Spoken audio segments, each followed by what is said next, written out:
So what is a family? For a long, long time, one very specific image probably popped into your head. But today, that picture is just one piece of a much, much bigger puzzle. We're going to break down the great debate around family diversity, what it is, why it's happening, and what it all means for us. Okay, let's get into it. You know the image I'm talking about, right? The so-called traditional family? We often picture something just like this. Two parents, a couple of kids, everything looking pretty neat and tidy. This is the classic nuclear family, an image that basically dominated our culture for decades. It was held up as the ideal, the very foundation of a stable society. But let's be real for a second. Look around you, at your own family, your friends, your neighborhood. How many families actually fit that specific model today? The answer is, well, it's not that simple. And that complexity is exactly what we're going to unpack here. So let's start with what some sociologists call the modern family myth. This is the idea that the nuclear family isn't the only game in town anymore. And honestly, some would argue it was never as widespread as we were led to believe. This brings us right to our main idea, family diversity. It's really just a simple recognition that there's no single right way to be a family. It's the umbrella term for all the different shapes and sizes that families come in now. We're talking single-parent households, same-sex couples, multi-generational homes, you name it.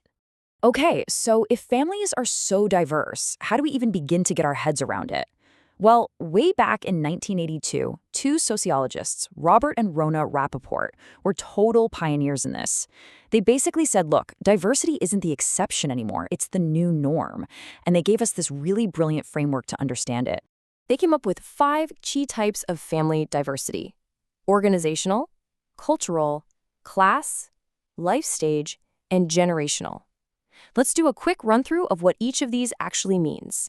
First up, organizational diversity. This is all about how the family is set up on the inside. Who goes to work, who's doing the childcare. A family where both partners have careers is organizationally very different from one where there's a single breadwinner. Then we've got cultural diversity. This is pretty straightforward. Different ethnic and religious backgrounds often mean different family norms. A great example is how extended families, with grandparents and uncles and aunts all living together or close by, are way more common in some communities than in others. Next, class diversity. This one's all about how a family's financial situation shapes their entire life. Think about it. The money available for education, hobbies, even the way parents raise their kids can look totally different in working class versus middle class families. And of course, families don't stay the same forever. That's life stage diversity. It just means that your own family structure changes over your lifetime. You might start out as a newlywed couple, then have young kids running around, and eventually become empty nesters after they've flown the coop. Each stage is a different kind of family. And finally, there's generational diversity. Just think about the conversations you might have with your grandparents about things like living together before marriage or divorce. Their views might be completely different from yours, right? That gap in attitudes, that's generational diversity in a nutshell. Okay, so we've established that family diversity is a real thing. But here's where the gloves come off. The huge debate is this. Is all this diversity a good thing or a bad thing?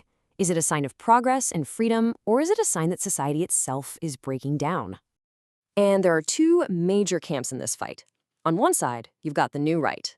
They argue that the stable nuclear family is crucial for a healthy society, and that moving away from it is a huge problem.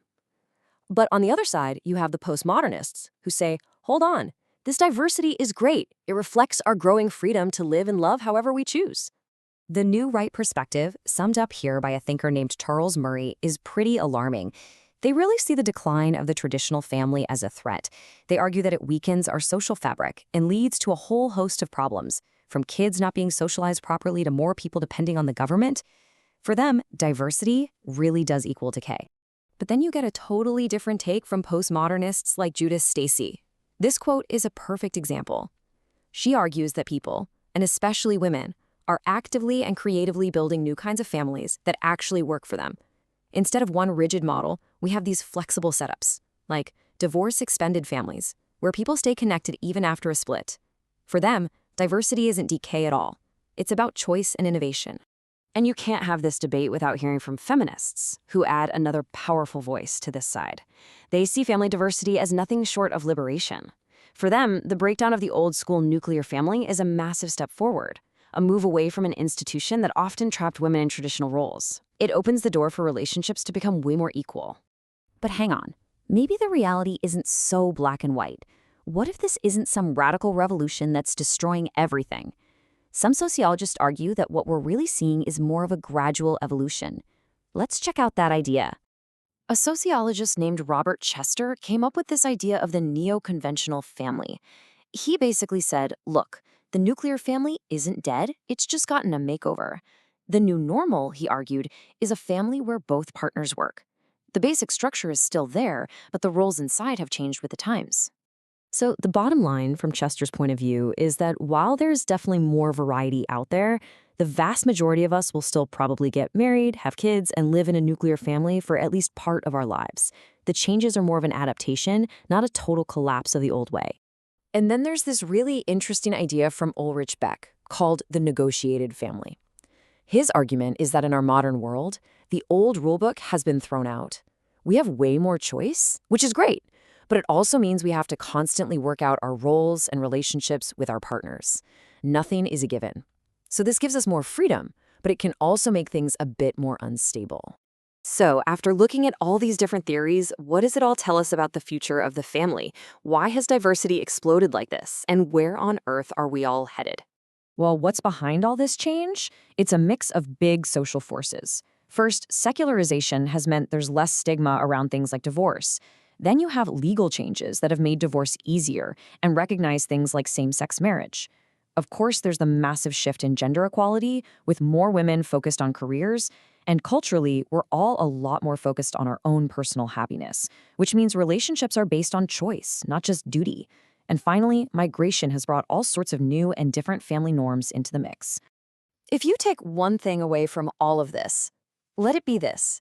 Family is not some fixed, unchanging thing carved in stone. It's a living, breathing idea that shifts and adapts right along with society. What it means to be a family today is worlds away from what it meant 50 years ago, and that's just a fact.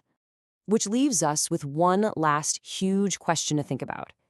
In an age where tradition and social rules have less and less power over us, an age where individual choice is everything, what's going to be the glue that holds the families of the future together? What will commitment and connection even look like? It's definitely something to chew on.